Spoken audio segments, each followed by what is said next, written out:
שלום לך ידידי היקר, שלום לך מכובדתנו. כמה כוח יש לך, כמה כוח יש לך, אי אפשר לתאר. לכל יהודי בכל הדורות, אבל לך עכשיו יותר מתמיד. אנחנו בפרשת תצווה.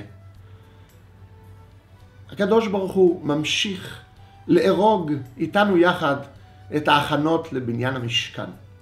הפעם מתחילה הפרשה משמן זית זך, כתית למאור, מביאים שמן מיוחד להדלקת המנורה הקדושה של 7 הקנים, מנורת הזהב, ועוסקים בבגדי הכהונה המרהיבים שאיתם יעבדו הכהנים את השם בשם עם ישראל. את השמן צריך אהרון, הוא הרי מדליק את המנורה. ובכל זאת, אומר הרבי מלך המשיח, הפסוק אומר, ויקחו אליך שמן זית זך, אליך אל משה.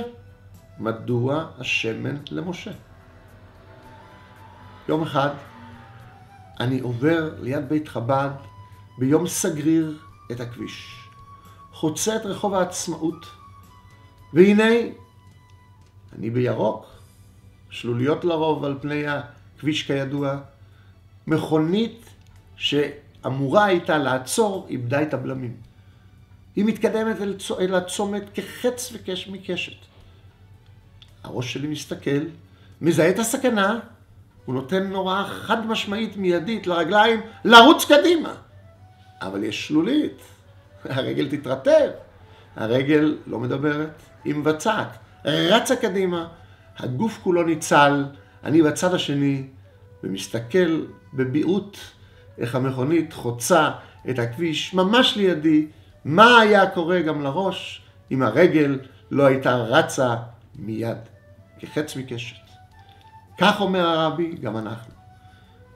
אנחנו רגליים לגבי משה, משה שבדור. רגלי העם אשר אנוכי בקרבו. אבל הרגל לפעמים יכולה לקחת את הראש, בהדרכתו של הראש, למקום שהראש בעצמו לעולם לא היה יכול להגיע לבד. הרגל היא רגל, אבל לפעמים היא המובילה והיא המצילה גם את הראש. זה אנחנו, זה אני, זה אתה, זה את. עכשיו לפני הגאולה, אנחנו הרגליים שבהדרכה של הרבי יכולים לסייע לרבי להתגלות ולגאול אותנו באושר ותכף ומיד ממש. צריכים פשוט שמן, לתת לרבי את שמן חיינו, את השמן של הנשמה שלנו, את השמן הקדוש שמפקה בנו. זה אומר בשמחה ללמוד ענייני גאולה ומשיח, כמו השיעור הקטן שלפניכם, להעביר אותו גם הלאה. זה אומר לקיים עוד מצווה, זה אומר לאהוב בבית את המשפחה, לאהוב את העם, לאהוב את כולם, ולהיגאל תכף ומיד ממש. בהצלחה חבר'ה.